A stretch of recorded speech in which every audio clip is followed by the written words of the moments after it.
آج دیکھیں یہ اسلام کے نام پر بننے والا ملک، اس کے اندر ایسے ایسے جو ہے وہ آنے والے دور میں جو ہے وہ ایسے ایسے قانون پاس ہو رہے ہیں، ایسے ایسے جناب وہ قانون لے کر کے آ رہے ہیں جو شریعت مطہرہ کے بالکل سراسر خلاف ہیں۔ جیسا کہ ابھی ریسنٹلی دیکھ رہے ہیں، ابھی جو قانون جو زیر بحث ہے، جو قومی اسمبلی نے پاس کر دیا ہے اور سینٹ میں پہنچا ہوا ہے اور اس پر کلام چل رہا ہے، ذرا غور کیجئے کہ یہ جو ٹرانسجنڈر والا یہ جو قانون چل رہا ہے، حالانکہ یہ 2018 میں جس کا آغاز ہوا تھا اور اس کا جو اس وقت جو اس کا پرپس تھا وہ تھا تحفظ حقوق خواجہ سرا ایکٹ۔ یہ اس موضوع پر تھا کہ بھئی یہ جو خواجہ سرا ہوتے ہیں، جو ہجڑے ہوتے ہیں، جس کو ہم اپنی زبان میں خسرے کہتے ہیں،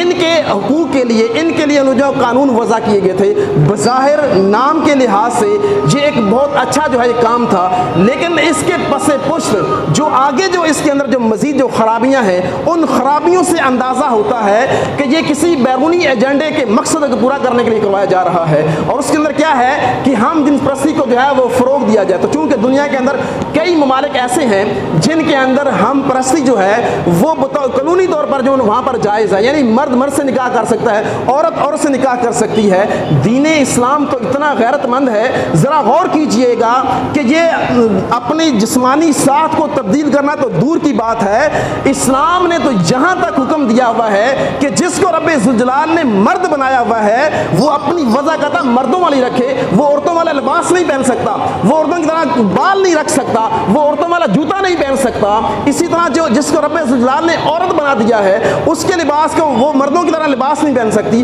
وہ مردوں کا جوتا نہیں پہن سکتی، وہ مردوں والے کام نہیں کر سکتی۔ اسلام تو اتنا غیرت مند ہے، لیکن افسوس کی بات ہے اس پر اتنی سخت وعیدیں ہیں کہ جو مرد یا جو عورت انسانی وضاحت جو ہے یعنی مردانگی وضاحت اختیار کرتی ہے اس پر سخت لعنت ہے، اس پر سخت وعید ہے۔ تو جو جسمانی ساخت کو چینج کرے یہ کتنا سخت جرم ہے۔ لیکن دیکھیے یہ ہمارا ملک جو ہے یہ کس طرف چل پڑا ہے، حالانکہ ہمارے ملک کا پورا نام کیا ہے؟ اسلامی جمہوریہ پاکستان، کہ اس کے اندر اسلام کے رہنے والے لوگ ہیں، اہل اسلام جو ہے وہ اس کا نظم و نسق چلائیں گے۔ لیکن اب جو حقوق پاس ہو رہے ہیں ان سے لگ تو ایسے رہا ہے کہ پس پشت یہ اہل باطل اس کو چلا رہے ہیں، حالانکہ یہ ملک جو ہے وہ اہل اسلام کا ہے، یہ اشاقان مصطفیٰ کا یہ ملک ہے۔ لیکن افسوس کی بات ہے کہ اب تک جو ہمارے جو حکمران ہیں وہ کس طرف چل پڑے ہیں، جو بظاہر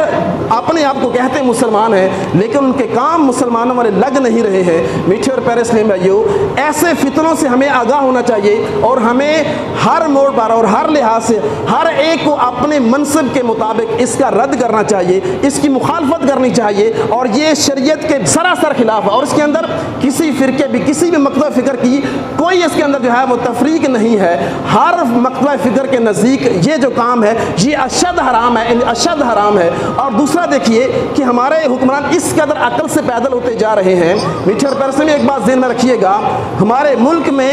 کافر کو رہنے کی اجازت ہے، مشرک کو رہنے کی اجازت ہے، ان کے ساتھ آپ جو ہے وہ معاملات کر سکتے ہیں، ان کے ساتھ آپ خرید و فروخت کر سکتے ہیں، یعنی خرید و فروخت والے یہ جتنے بھی معاملات ہوتے ہیں ان کے ساتھ کرنا جائز ہے، لیکن کسی گستاخ کے لیے ان کے ساتھ دوستی رکھنا، اس کے ساتھ معاملات رکھنا، یہ کسی بھی لحاظ سے اس کی کوئی گنجائش نہیں ہے۔ آج دیکھیں کہ ہر روز ایک نیا فتنہ برپا رہا ہوتا ہے۔ اب اسلامی جمہوریہ پاکستان کا وزیر اعظم ایک گستاخ کے ساتھ جا کر جو ہے وہ ملاقاتیں کر رہا ہے اور ان سے جا کر بھیک مانگ رہا ہے اور ان سے جا کر کہہ رہا ہے کہ مجھے پیسے دو، میں نے اپنا ملک چلانا ہے۔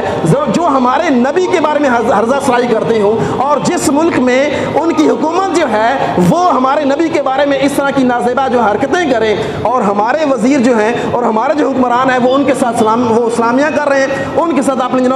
اپنا سیلفیاں لے رہے ہیں اور ان سے بھیک مانگ رہے ہیں۔ اسلام کیا اتنا کمزور ہو چکا ہے؟ میٹھے اور پیارے، کتنی شرم والی بات ہے کہ 22 کروڑ مسلمانوں کے لیے تو شرم سے ڈوبنے کا مقام ہے کہ اسلامی ریاست جو ہے اس کا حکمران جو ہے وہ ایک گستاخ رسول کے پاس جا رہا ہے، جن کا کام ہی ہے آئے دن جو ہے ہمارے نبی کے بارے میں ہرزہ سرائی کرتے ہیں، ہمارے نبی کے بارے میں بکواسات کرتے ہیں اور یہ ان کے ساتھ دوستیاں لگا رہے ہیں، یہ ان کے ساتھ جو ہے وہ اپنے معاملات جو وہ طے کر رہے ہیں۔ یہ کتنی گھٹیا بات ہے، یہ بات ذہن نشین رکھیے گا۔ کہ معیشت کو تنگ کر کے مسلمانوں کو پریشان کرنا یہ کوئی آج کی بات نہیں ہے، یہ روز اول سے چلتا ہوا آ رہا ہے۔ جب مکہ کے اندر جب میرے پیارے آقا نے جب اسلام کی یہ تبلیغ کا کام شروع کیا تھا نا، تو یہ دن بدن بڑھ رہا تھا۔ اب جب مشرکین مکہ جب اس بات پر بے بس ہو گئے تھے کہ ہم ان مسلمانوں کو کیسے روک سکتے ہیں، ان کے تبلیغی سلسلے کو کیسے روک سکتے ہیں، تو انہوں نے کیا کیا تھا، انہوں نے شعب ابی طالب کی گھاٹی، جو آپ میں سے جو حج کرنے کے لیے جاتے ہیں، جو عمرہ کرنے کے لیے جاتے ہیں، وہ ذرا دیکھیے گا وہ کتنی کی گھاٹی ہے، وہ 4 پہاڑوں کے بیچ میں وہ چھوٹی سی گھاٹی تھی۔ انہوں نے کیا کیا تھا، مسلمانوں کو وہاں پر قید کر دیا تھا اور کہا تھا کہ کسی قسم کا کوئی تعلق باہر والوں کے ساتھ نہیں ہوگا۔ اچھا، یہ جو اپنا وہاں پر جو محصور کیا گیا تھا، جو مسلمانوں کو قید کیا گیا تھا، یہ ایک دن، ایک ہفتے، ایک مہینے یا ایک سال کے لیے نہیں تھا، بلکہ 3 سال تک مسلمان وہاں پر قید رہے تھے اور باہر سے کوئی راشن پانی نہیں آتا تھا، اس لیے کہ پہاڑوں کی چوٹیوں پر انہوں نے اپنے بندے کھڑے کیے ہوئے تھے کہ ان کو کسی قسم کی کوئی مدد نہ مل سکے۔ لیکن اس کے باوجود بھی آفرین ہے ان مسلمانوں پر، ہمارے ان بزرگوں پر، ہمارے ان اسلاف پر جن کے ہم پیروکار ہیں، ان میں سے کوئی ایک وہ کسی کے ذہن میں گمان تک نہیں آیا تھا کہ ہم جو ہے وہ اسلام کو قبول کیا ہے، ایک خدا کے ماننے والے ہوئے ہیں جو اس پوری کائنات کا خالق ہے۔ جب ہم اس کے پیروکار ہوئے، جب ہم اس کے ماننے والے ہوئے ہیں، تو ہمارے لیے اتنی پریشانیاں آ گئی ہیں وہ پیچھے ہٹ جائے۔ نہیں، ان کے ایمان کے اندر اتنی زیادہ مضبوطی آئی تھی جتنا ان کے ساتھ تنگی کی گئی تھی۔ تو معیشت کی تنگی سے مسلمان گھبرانے والا نہیں ہے، کیوں؟ اس لیے کہ اس کی زندگی کا مقصد عشق مصطفیٰ ہے، اور محبت مصطفیٰ کے بغیر یہ زندگی نہیں ہے۔ یقین جانیے اسی وجہ سے میرے آقا نے آج سے 1400 سال پہلے اپنے ان غلاموں کے ساتھ جو آج محبت کا دم بھرتے ہیں، میرے آقا نے ایسی تعریف کی ہے نا، یقین جانیے دل خوش ہو جاتا ہے۔ کل میں پڑھا رہا تھا، ہمارے نصاب میں کتاب ہے مشکات شریف، حدیث پاک کتاب ہے، یہ بہت ہی معروف کتاب ہے، اور تقریباً جتنے بھی مکتب فکر ہیں یہ سارے اس حدیث کی کتاب کو پڑھتے ہیں۔ اس کے اندر ایک حدیث آئی تھی، یقین جانے دل خوش ہو گیا، دل باغ ہو گیا۔ میرے آقا مدینے والے مصطفیٰ صلی اللہ علیہ وسلم نے ارشاد فرمایا، قالا ان من اشد امتی لی حب الناس یکونون بعدی یود احدہم ولو رآنی باہلہ ومالہ۔ میرے آقا نے ارشاد فرمایا، میری امت میں بہت زیادہ محبت کرنے والے وہ لوگ ہیں یکونون بعدی، جو میرے اس دنیا سے چلے جانے کے بعد آئیں گے اس دنیا میں، وہ مجھ سے بہت زیادہ محبت کرنے والے ہوں گے۔ ارشاد فرمایا، یکونون بعد، جو میرے بعد آنے والے ہیں وہ سب سے زیادہ مجھ سے محبت کرنے والے ہوں گے، حالانکہ انہوں نے مجھے دیکھا بھی نہیں ہوگا، صرف میرا نام سنا ہوگا، مجھے دیکھا نہیں ہوگا، صرف میرا نام سنا ہوگا۔ یود احدہم ولو رآنی باہلہ ومالہ۔ اچھا، وہ ایسے عاشق ہوں گے، وہ اپنے آقا سے، وہ اپنے نبی سے ایسی محبت کرنے والے ہوں گے، قسم سے جب میں نے یہ حدیث پڑھی نا دل خوش ہو گیا تھا۔ میرے آقا اتنا محبت کرتے ہیں ہم سے، اتنی محبت کرتے ہیں ہم سے۔ میرے آقا نے فرمایا کہ اگر ان سے کوئی بندہ یہ کہے نا کہ تو نے اپنے نبی کا چہرہ دیکھنا ہے، تو بولے گا جی دیکھنا ہے، تو اس سے کہا جانا ہے کہ تو اپنے نبی کا چہرہ دیکھنے کے لیے کیا کر سکتا ہے؟ وہ کہے گا میرا مال مجھ سے لے لو، میری اولاد مجھ سے لے لو، میرے والدین مجھ سے لے لو، ہر چیز مجھ سے لے لو، لیکن میرے آقا کا دیدار مجھے کرا دو۔ صدقتا یا رسول اللہ، حقیقت بات ہے، آج مسلمان کا یہی جذبہ ہے۔ اگر میرے آقا کا چہرہ انور مجھے دیکھنے کے لیے مل جائے تو میری یہ خواہش ہوگی میں ہر چیز قربان کر دوں اپنے آقا پہ، ہر چیز لٹا دوں اپنے آقا پہ۔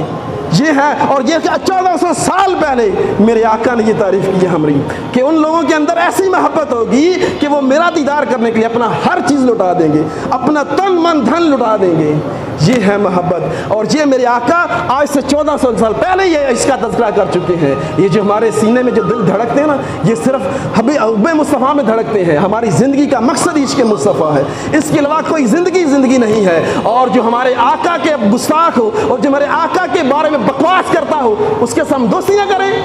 ان کے ساتھ تعلقات قائم کریں، یہ کبھی نہیں ہو سکتا۔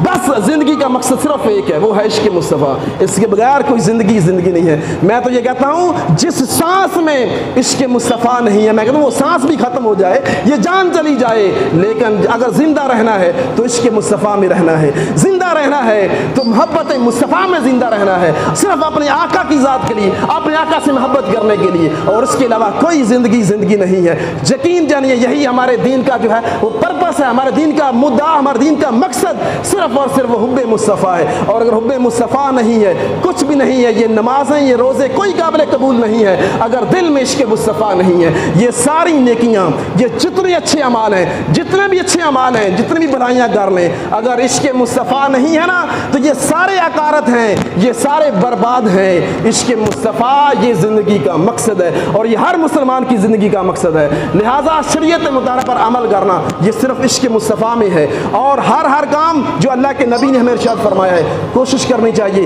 کہ اللہ کے نبی کے دل خوش کرنے کے لیے ہمیں اپنے آقا کی سنت پر عمل کرنا چاہیے، اپنے